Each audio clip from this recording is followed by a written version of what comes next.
स्वागत आप सभी का हमारे YouTube चैनल द संजन में। दोस्तों, सीटेट का नोटिफिकेशन आ चुका, फॉर्म भी स्टार्ट हो चुके हैं, भरे भी जा रहे हैं और उसकी एग्जाम डेट फाइनल हो चुकी है। जनवरी में होने वाला है, शायद 21 जनवरी का इसका एग्जाम होने वाला है। हम इस चैनल पर पहली क्लास पढ़ने जा रहे हैं, ग्रोथ एंड डेवलपमेंट यानी वृद्धि और विकास कैसे लिखते हैं। इस वाले चैनल पर आपको सीडीपी की पूरी पेडागोजी मिलेगी, हिंदी की पेडागोजी मिलेगी, ईवीएस की मिलेगी, मैथ की मिलेगी, यानी 4 सब्जेक्ट की आपको पूरी पेडागोजी मिलेगी। चैनल पर नए तो चैनल को सब्सक्राइब कर लेना, बेल आइकन ऑल को प्रेस कर लेना, जिससे आने वाले वीडियो का नोटिफिकेशन आपको मिलता रहे। धीरे धीरे पढ़ते हैं, सीरीज स्टार्ट की है, बैच स्टार्ट किया, हम अपने यूट्यूब पे पढ़ाएंगे और नोट्स जिसको चाहिए तो नोट्स प्रोवाइड करा सकते हैं, लेकिन अभी हम अपने ऐप पर नहीं पढ़ाते। देखो, वृद्धि किसे कहते हैं, विकास कहते हैं, किसे कहते हैं, इसके बारे में चर्चा करते हैं। तो सबसे पहला क्वेश्चन दोस्त आपसे ये पूछेगा कि वृद्धि और विकास प्रारंभ कब से होते हैं। तो देखो, आपको समझना है, अगर वो आपसे पूछता है कि वृद्धि और विकास प्रारंभ कब से होते हैं, तो आपको दोस्त बता देना जन्म से पूर्व,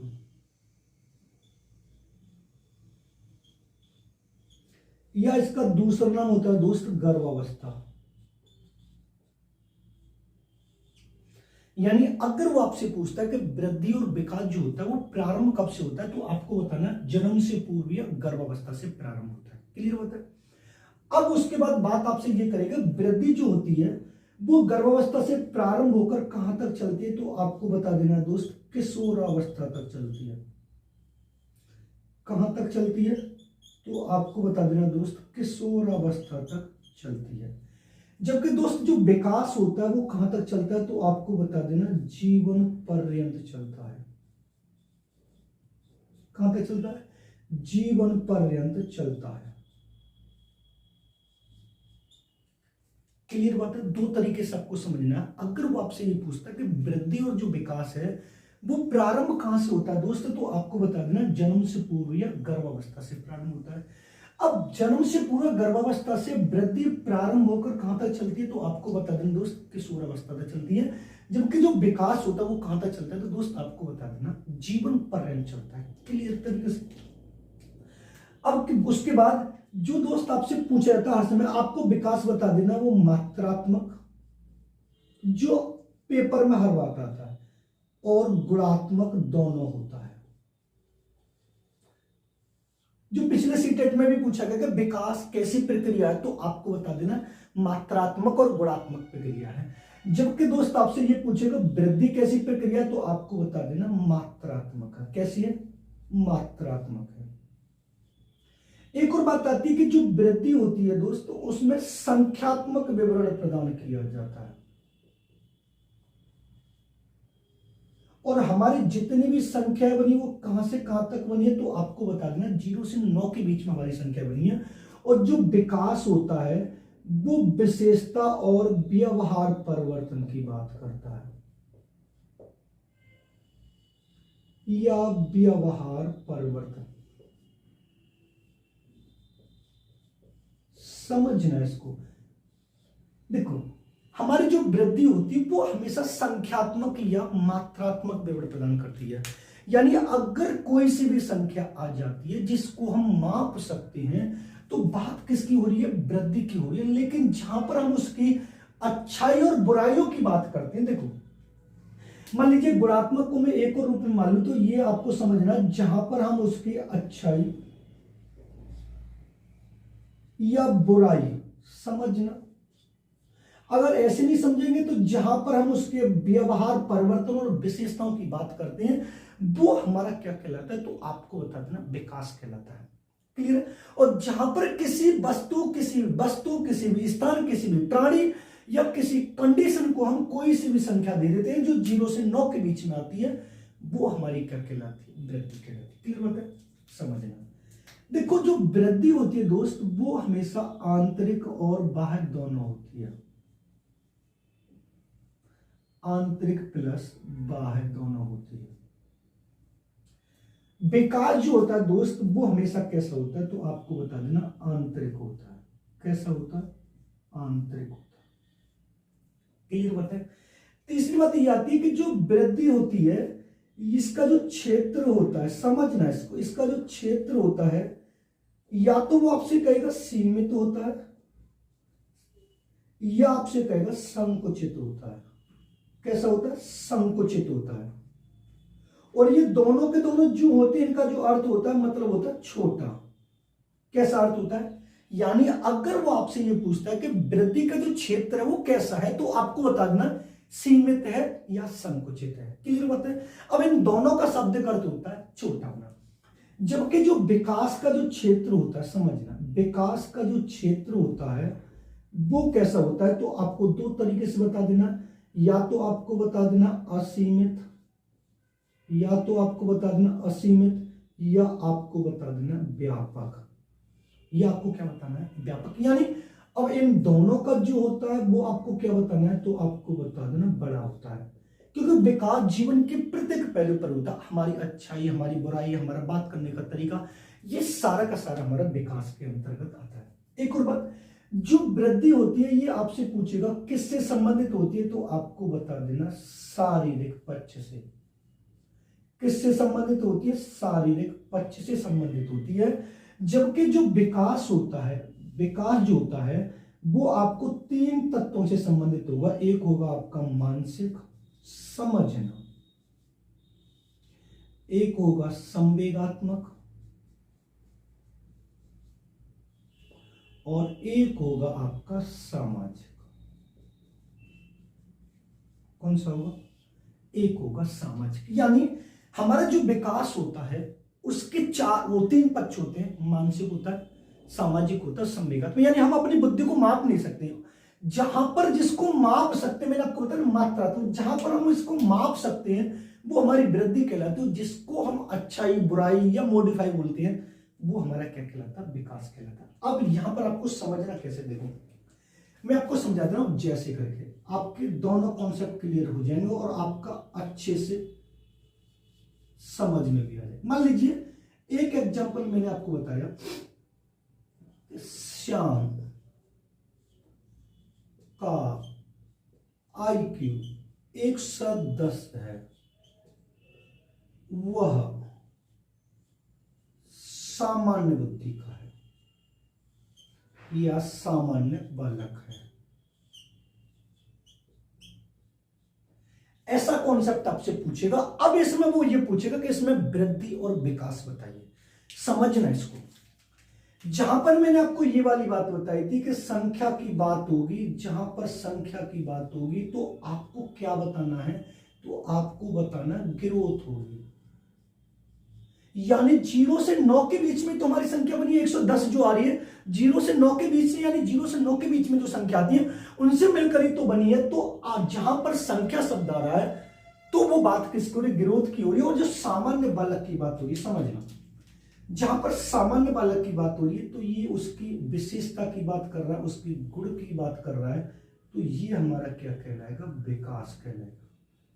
क्या कहलाएगा? हमारा विकास कहलाएगा। बस आपको ये समझना है कि जहां पर जिस ऑप्शन के, यानी जिन्हें क्वेश्चन में जहां पर किसी व्यक्ति की अच्छाई, बुराई, गुण, विशेषता और व्यवहार परिवर्तन की बात हो रही है तो वो बात क्या हो रहा है? विकास हो रहा है। जहां पर कोई सी भी संख्या आ जाती है तो आपको बता देना है वृद्धि कहलाती है। यानी 110 इसके अंतर्गत आती है। अब आपको इसको समझना है। देखो अगर वो आपसे पूछेगा वृद्धि और विकास प्रारंभ कब से होते हैं, तो आपको बहुत अच्छे तरीके से बताना है वृद्धि और विकास कहां से प्रारंभ होते हैं, जन्म से पूर्व या गर्भावस्था से।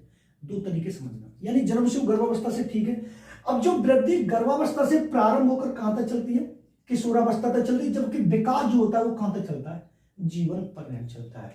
लेकिन आपको ये दो चीज तो बहुत अच्छे तरीके से याद रखनी है, जो मैंने आपको इधर लिखा है, जो सीटेट की हर शिफ्ट में पूछा जाता है। तो आपको बताना है कि विकास कैसा होता है, तो आपको बता देना मात्रात्मक और गुणात्मक होता है। जबकि वृद्धि जो होती है वो कैसी होती है, तो आपको ये वाली बात समझ में आनी चाहिए कि ये कैसी होती है, हमेशा मात्रात्मक होती है। कैसी होती है? मात्रात्मक होती है। क्लियर बात है। अब यहां पर मैं आपको एक पॉइंट और ये बढ़ाऊं, अगर आपसे पूछे कि विकास कैसा होता है तो आपको बता देना अप्रत्यक्ष होता है, दिखाई नहीं देता। जबकि जो वृद्धि होती है तो आपको बता देना प्रत्यक्ष होती है। कैसी होती है? प्रत्यक्ष होती है। क्लियर बात है, समझ में बहुत अच्छे तरीके से आ रहा है। मान लीजिए जो मेरा शरीर आपको दिखाई दे रहा है तो ये क्या है, हमारी वृद्धि तो है, क्या है, हमारी वृद्धि है। लेकिन मैं जो तरीके से पढ़ा रहा हूं, मेरा पढ़ाने का तरीका क्या है, वो अप्रत्यक्ष तो है, गुणे तो है मेरे, विशेषता। सर आपका पढ़ाने का तरीका ऐसा है, सर आपका पढ़ाने का तरीका ऐसा है, सर उनका पढ़ाने का तरीका ऐसा है। तो ये सारी की सारी जो बात है, पढ़ाने का तरीका ये वो सब अलग होता है। वो हमारा कैसा है, विकास के अंतर्गत है। ये जीवन परम चलता है, ये किशोरावस्था तक चलता है। वृद्धि को संख्यात्मक और माप सकते हैं और ये हमेशा शरीर से संबंधित होती है, जबकि विकास जो होता है वो मानसिक, सामाजिक, संवेगात्मक और उनसे संबंधित होता है। क्लियर बात है। अब इस बीच में आपको एक इंफॉर्मेशन देता हूं। अगर आपको सीटेट पेडागोजी के नोट्स चाहिए तो आप इस नंबर पर कांटेक्ट कर सकते हैं, 7217377533। आप इस नंबर पर कांटेक्ट कर सकते हैं, व्हाट्सएप करते हैं, आपको दो नोट्स के डेमो भेज दिए जाएंगे। डेमो नोट्स पसंद आए तो आप नोट्स ले सकते। नोट्स ऐसा होगा, बिल्कुल एक एक कॉन्सेप्ट को ध्यान में रखकर हमने तैयार किया है। ऐसा नहीं कि बिल्कुल कहीं से, मेरे खुद के हैंड रिटन नोट्स होंगे। आप इस नंबर पर व्हाट्सएप कर सकते हैं, पसंद आए नोट्स तो आप ले सकते हैं। ये जो पूरा डिटेल में पढ़ा रहा हूं, आपके सीडीपी का, हिंदी का, ईवीएस का और मैथ का, इनका एक भी क्वेश्चन छूटेगा नहीं, ये मेरी गारंटी है आपसे। तो आप इसको नोट डाउन कर सकते हैं, आपका मन हो तो ले सकते हैं, और चैनल पर नए हो तो चैनल को सब्सक्राइब कर सकते हैं। क्लियर बात है।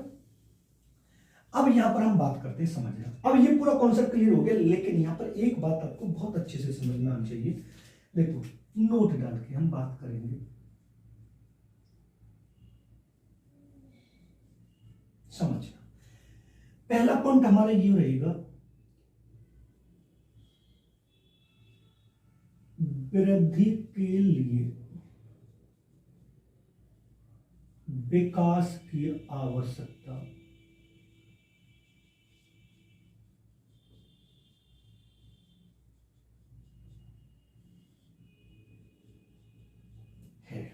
क्लियर बात। दूसरा पॉइंट हमारा रहेगा, विकास के लिए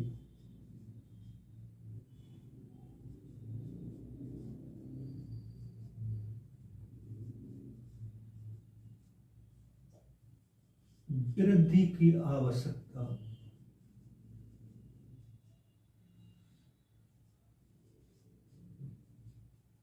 नहीं है। कभी कभी ये वाला सेंटेंस देता है कि निम्नलिखित में से कौन सा कथन सही है। अब दो सेंटेंस मैंने लिखे हैं कि वृद्धि के लिए विकास की आवश्यकता है और विकास के लिए वृद्धि की आवश्यकता नहीं है। समझना इसको। मान लीजिए यहां पर ये ग्रोथ है, समझना, मैं आपको अपने तरीके से समझाऊंगा, आपका कॉन्सेप्ट क्लियर हो जाए, बस आप समझना पूरी तरीके से। मान लीजिए यहां पर ये ग्रोथ है और यहां पर ये विकास है, यानी डेवलपमेंट। क्लियर बात है। अगर किसी बालक की वृद्धि बढ़ रही है, समझना, अगर किसी बालक की वृद्धि बढ़ रही है तो कंपलसरी है, अनिवार्य तरीके से उसका विकास होना ही। अगर किसी की शारीरिक रूप से वृद्धि बढ़ रही है तो पूरे चांस है, 1-2% अपवाद को हम हटा देंगे, पूरे चांस है कि उसका विकास भी होना ही होना है। लेकिन अगर किसी का विकास बढ़ हो रहा है तो जरूरी ये नहीं कि उसका वृद्धि बढ़े।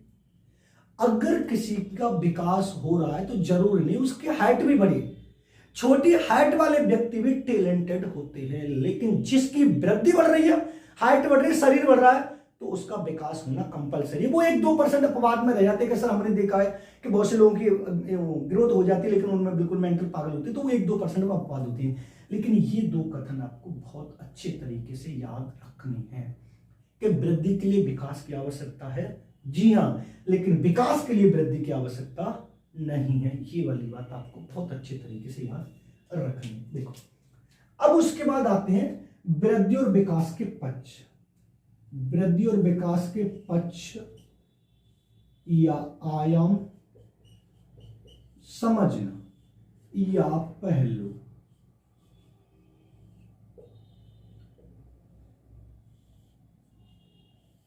तो आपको बहुत अच्छे तरीके से बता देना कितने हैं, 4। और ये चारों के चारों आपको कहीं पर भी मिल जाए एक साथ ऑप्शन में तो आप राइट आंसर लगा सकते हैं। पहला कौन सा होगा? पहला होगा हमारा शारीरिक, दूसरा कौन सा होगा हमारा मानसिक, तीसरा कौन सा होगा हमारा संवेगात्मक, चौथा कौन सा होगा हमारा सामाजिक। अब इन चार पक्षों पर पूरी की पूरी सीडीपी टिकी हुई है कि ये चार पक्षों के आधार पर हम क्या करते हैं। अब इसको समझना, अगर उसने पूछा वृद्धि और विकास के पक्ष, आयाम या पहलू कौन कौन से, तो शारीरिक, मानसिक, संवेगात्मक और सामाजिक। पहली बात, ये क्रम से है। कैसे है, मैं पहले ही लिख दे रहा हूं, ये क्रम से है, चारों के चारों। ये वाली बात आपको याद रखना, क्रम से है। क्लियर बात है। अब इसमें से ये पूछे कौन से जन्मजात और कौन से अर्जित है, तो आपको इन तीनों को क्या बताना है, जन्मजात बताना है, और सामाजिक पक्ष को आपको क्या बताना है, अर्जित बताना है। क्या बताना है, अर्जित बताना है। यानी शारीरिक, मानसिक और संवेगात्मक जो होते हैं वो तीनों के तीनों जन्मजात होते हैं, जो हमें माता पिता से मिलते हैं। और जब जन्म लेने के बाद जब हम समाज में आते हैं तो सामाजिक जो पक्ष होता है वो हमें बाहर कर मिलता है। क्लियर बात है।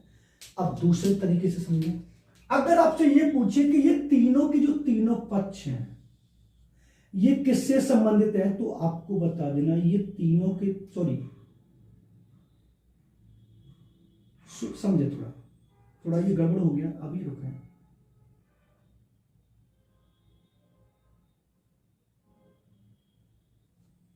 अगर आपसे ये पूछे कि ये तीनों के तीनों पक्ष किससे संबंधित हैं, तो आपको बताना है ये विकास से संबंधित है, और ये वाला शारीरिक पक्ष जो होता है वो किससे संबंधित है, तो आपको बता देना ग्रोथ से संबंधित है।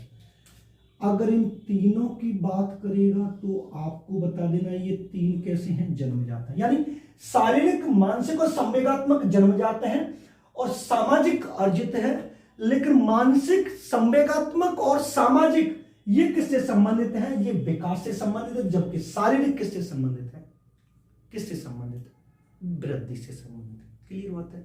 और ये तीनों के चारों कैसे हैं, क्रम से। अगर आपसे पूछे निम्नलिखित में से कौन सा वृद्धि और विकास का पक्ष अर्जित पक्ष है, तो देखो अर्जित कौन सा है, मैंने आपको बताया सामाजिक अर्जित है। निम्नलिखित में से कौन सा पक्ष वृद्धि से संबंधित है, तो आपको बता देना शारीरिक पक्ष।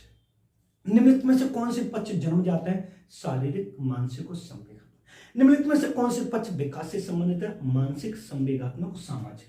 क्लियर आपको दिखाई दे रहा है, ये आपको समझ में आना चाहिए।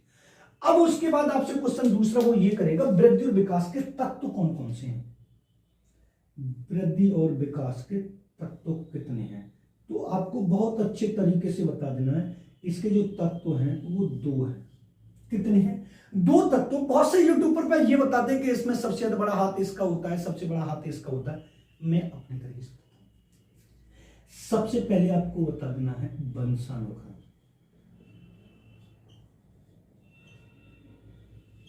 और दूसरा जो बताना है वो बताना है वातावरण। क्लियर बात है। वंशानुक्रम और वातावरण से मिलकर एक बच्चे का निर्माण होता है। मान लीजिए अब सीटेट की मोस्टली बुकों में जो दिया गया है, जब हम इसको पढ़ते हैं तो वो ये वाली बात बोलते हैं कि जो वंशानुक्रम का जो हाथ होता है वो सबसे ज्यादा हाथ किसका होता है, वंशानुक्रम का होता है, और वातावरण का 30% होता है। ये मिलाकर इसका 100% बच्चे का निर्माण होता है। ये सीटेट के अकॉर्डिंग है कि जो एक बालक के निर्माण में सबसे ज्यादा जो हाथ होता है वो किसका होता है, तो वो बताते हैं वंशानुक्रम को। कितने परसेंट माना, 70% माना, और 30% उन्होंने ये माना है। अब मैं दूसरे तक मेरे अकॉर्डिंग जो देखा जाए तो मैं आपको बताता हूं, और जब भी मैं अपने बच्चों को पढ़ाता हूं तो आपको ये हमेशा ध्यान रखना कि सीट वंशानुक्रम का हाथ कितने परसेंट होता है, 30%, और सबसे ज्यादा जो हाथ होता है वो 70% होता है। क्योंकि एक बच्चे का जो निर्माण होता है वो वातावरण में आके निर्माण होता है। मान लीजिए बच्चे का जन्म हो गया, एक मंदबुद्धि माता पिता की संतान भी IAS बन सकती है, और एक IAS की माता पिता की संतान मंदबुद्धि भी हो सकती है, बिल्कुल बिगड़ेल बन सकती, ड्रिंकर बन सकती, शराबी, जुआरी बन। क्योंकि सबसे ज्यादा जो हाथ होता है वो किसका होता है, उस माहौल का होता है, उस वातावरण का होता है जो हमें दिया गया है। तो सबसे बड़ा हाथ कितना होता है, 70% और बंसन क्रम। लेकिन कभी कभी ऑप्शन में ये भी आ जाता है जो आपको सीख समझने के लिए मिले कि वंशानुक्रम वातावरण का मुख्य योगदान बालक के विकास में कैसा है, तो आपको बता देना एक ऑप्शन में आएगा 50% इसका होगा और 50% इसका होगा, यानी 50-50% बच्चों के विकास में सहायक होता है। क्लियर बात है। अगर ये वाले ऑप्शन में आए तो ये ठीक है, अगर इनमें से है तो ठीक है, नहीं तो इनमें से है तो ठीक है।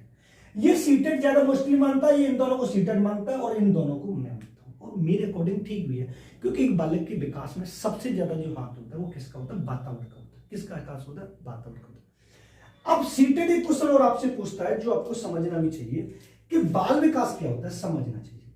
मैं अभी बता दे रहा हूं बाल विकास क्या होता है।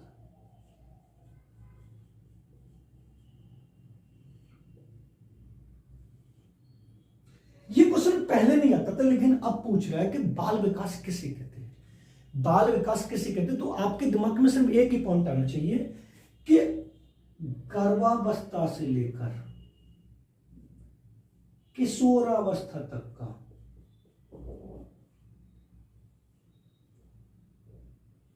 अध्ययन करना, गर्भावस्था से लेकर किशोरावस्था तक का जो अध्ययन करते हैं वो हमारा बाल विकास कहलाता है। ये थी हमारी कुल्लड़ बैच की पहली क्लास वृद्धि विकास की। बहुत अच्छे तरीके से मैंने आपको समझा और कंपलसरी आपको 1 से 2 क्वेश्चन मिल गए। आप इसका स्क्रीनशॉट ले सकते हैं। मिलते हैं नेक्स्ट वीडियो में। बिल्कुल कुल्लड़ बैच पढ़ते चलेंगे धीरे धीरे के, उन क्वेश्चनों को उन चैप्टरों को पढ़ेंगे जो सबसे ज्यादा मुश्किल आते जाते। अगर आपको नोट्स चाहिए तो मैंने आपको नंबर दे दिया, आप उस नंबर पर कांटेक्ट कर सकते हैं या मैसेज कर सकते हैं या फिर कमेंट कर दीजिए तो मैं आपको कांटेक्ट कर लूंगा। नोट्स ऐसे होंगे जो आपके सीटेट को याद करवाना है। मिलते हैं नेक्स्ट वीडियो में। धन्यवाद। चैनल पर नए हो तो चैनल को सब्सक्राइब कर लेना, बेल आइकन ऑल को प्रेस कर लेना, जिससे आने वाली वीडियो का नोटिफिकेशन आपको मिलता है।